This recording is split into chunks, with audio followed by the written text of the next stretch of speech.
এটা তো সমঝোতা স্মারক।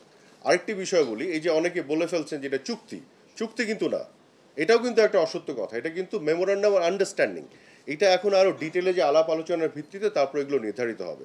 তবে এতটুকু নিশ্চিত করে বলতে পারি, যে প্রধানমন্ত্রী ভারতের মধ্য দিয়ে নেপাল থেকে বিদ্যুৎ আনতে পারেন তার গ্রিড ব্যবহার করে, যে প্রধানমন্ত্রী ভারতকে রাজি করাতে পারেন নেপাল থেকে ভারতের ভিতর দিয়ে তার পণ্যবাহী ট্রাক এসে আমার বন্দর ব্যবহার করার জন্য, যে প্রধানমন্ত্রী ত্রিপুরা থেকে পাল্টানা প্রজেক্ট থেকে তার গ্যাস ব্যবহার করে বিদ্যুৎ উৎপাদন করে বাংলাদেশের মানুষের জন্য আনতে পারেন, সেই প্রধানমন্ত্রী বাংলাদেশের স্বার্থ সংরক্ষণ করেই সকল কিছু করবেন।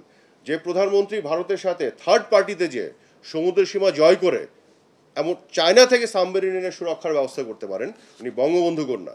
যারা দেশ স্বাধীন করে তারা দেশের সুরক্ষায় সবার আগে থাকে, অগ্রগামী থাকে। যারা দেশ বিরোধী এবং রাজাকারদের সাথে গাঁটছড়া বেঁধে রাজনীতি করে তারা বাংলাদেশের স্বার্থে কোনো কাজ করে না। ল্যান্ড বাউন্ডারি এগ্রিমেন্ট যে করলাম, এখানে 10,500 একর জমি বাংলাদেশের ভূমিতে যুক্ত হলো। 47 সাল থেকে পাকিস্তানি পুরো আমলে এটা সমাধান করতে পারে নাই। বাংলাদেশ স্বাধীন হওয়ার পরে কেউ সমাধান করতে পারে নাই। শুধু বঙ্গবন্ধুর সময় উদ্যোগ নেওয়া হয়েছিল, বঙ্গবন্ধুকে তো এরা হত্যা করলো, তাহলে এটা হয়তো তখন সমাধান হয়ে যেত। তারপরে তো পুরো সময় কেউ পারে নাই। শেখ হাসিনার আমলে কিভাবে সমাধান হয়েছে জানেন? ভারতের সংবিধান পরিবর্তন করতে হয়েছে এই চুক্তি করার জন্য, এবং সংবিধান পরিবর্তন করার জন্য ভারতের যে পার্লামেন্টে কোনো বিরোধিতা হয়নি।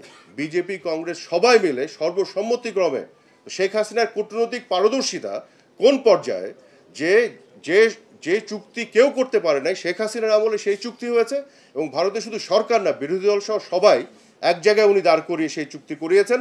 এবং এই চুক্তির ফলে বাংলাদেশে 10,500 একর জমি এখানে যুক্ত করেছেন, বাংলাদেশকে লাভবান করেছেন।